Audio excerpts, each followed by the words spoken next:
As a crime scene investigator in North Carolina, I've encountered many unusual situations, but the day I responded to a residential burglary remains etched in my memory. It was a typical Sunday afternoon when I received the call. The sun was shining, and the air was crisp, a perfect day for a leisurely stroll. Instead, I was headed to a home that had just been violated, a place where someone had lost their sense of security. When I arrived at the scene, I was greeted by the sight of a quaint two-story house nestled among well-manicured lawns and colorful flower beds. The neighborhood was quiet, almost serene, which made the call all the more shocking. I parked my car, grabbed my gear, and approached the front door, mentally preparing myself for what I might find inside. As a member of the Crime Scene Investigations Unit, I knew my role was crucial. Our unit operates 24 hours a day, supporting patrol and detective personnel in the investigative, documentary, and recovery process of evidence at crime scenes. We assist in the investigation of homicides and violent crimes, as well as any other investigation where our services may be helpful. With my specialized training in blood pattern analysis, casting of tire and shoe impressions, crime scene reconstruction, evidence handling and processing, impression analysis, photography, and trajectory analysis, I felt prepared to tackle whatever challenges this burglary might present. The homeowners were in their 70s, and as I stepped inside, I was immediately struck by the overwhelming sense of nostalgia that filled the air. The house was a quintessential representation of a grandparent's home.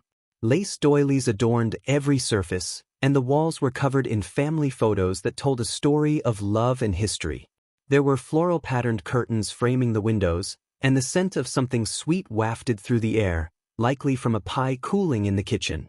I took a moment to absorb the surroundings before getting to work. The living room was filled with furniture that looked like it had been lovingly cared for over the decades. A table near the man's chair was cluttered with hunting and fishing magazines, while a nearby table next to the woman's chair held knitting needles and colorful yarn. It was a cozy, inviting space, and I couldn't help but feel a pang of sadness knowing that someone had invaded this sanctuary. As I began my investigation, I was acutely aware of my responsibilities. As part of the forensic services section of our department, I was charged with preserving, collecting, processing, and potentially testifying about the evidence I would find. All of these skills would be applied to determine if the physical evidence matched the version of events provided by the victims. I noticed the elderly couple sitting together on the couch, their faces etched with worry.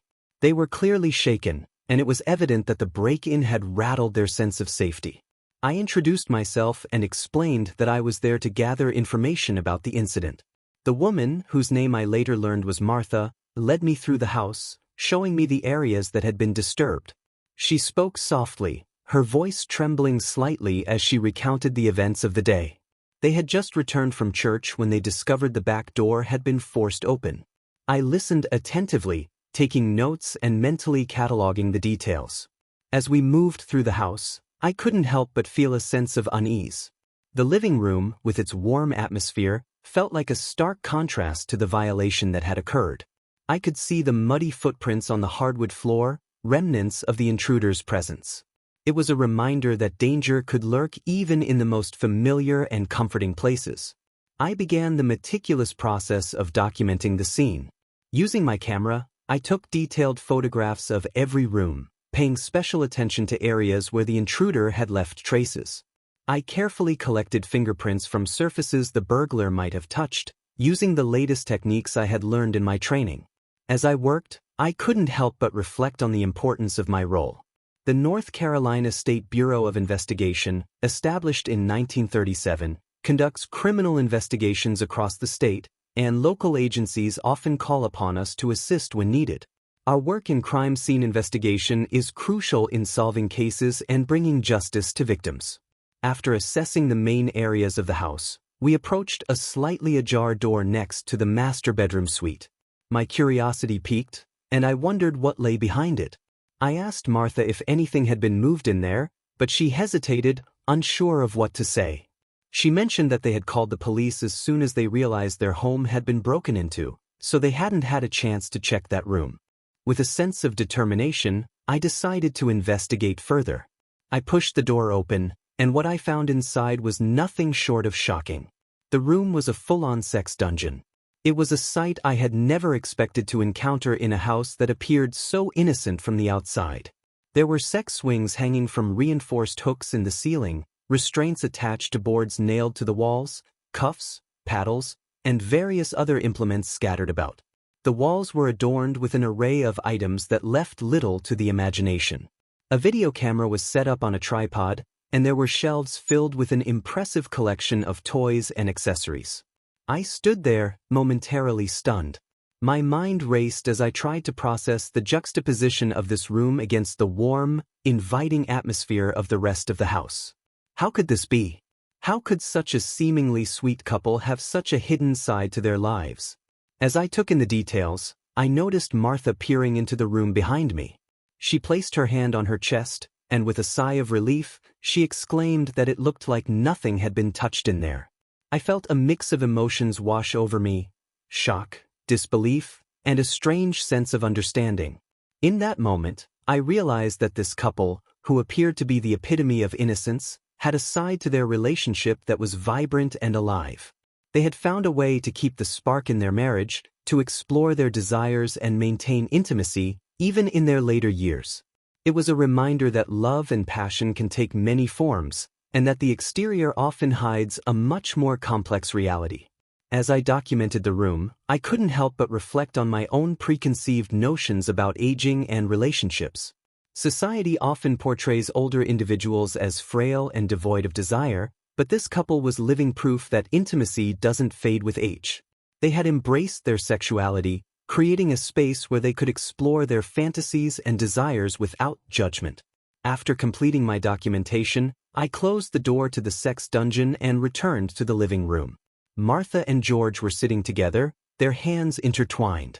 They had weathered storms in their lives, and now, despite the intrusion into their home, they were still a united front. As I wrapped up my investigation and prepared to leave, I couldn't shake the feeling that I had learned something invaluable that day. The experience had shattered my assumptions about what it meant to be an elderly couple. It reminded me that everyone has a story, and sometimes those stories are hidden behind closed doors. Driving away from their house, I felt a renewed sense of respect for the complexities of human relationships. I had entered their home to investigate a crime, but I left with a deeper understanding of love, intimacy, and the importance of not judging others based on appearances. In the days that followed, I found myself reflecting on that experience often.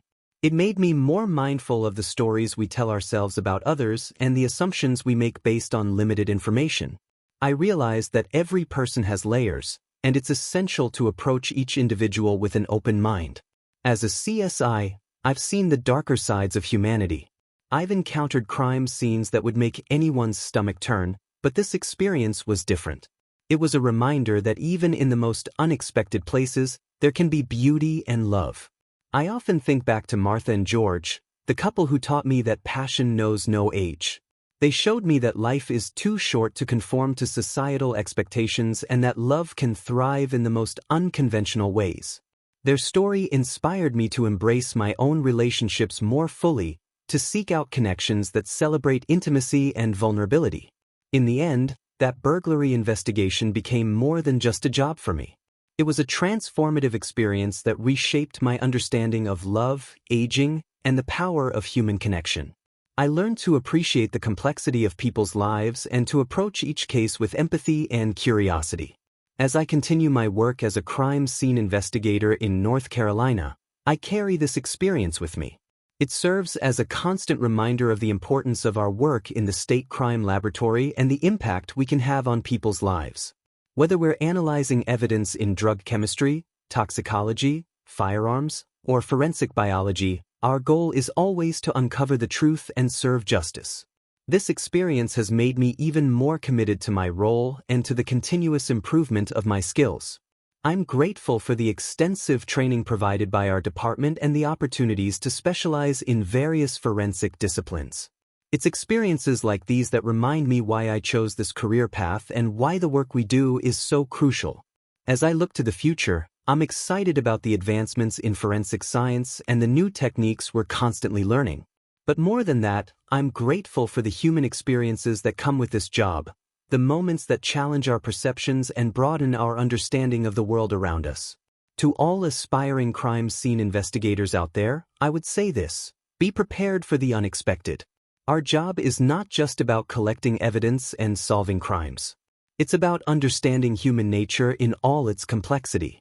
It's about approaching each case with an open mind and a willingness to learn. Because sometimes, the most valuable lessons come from the most unexpected places, like a secret room in an elderly couple's home.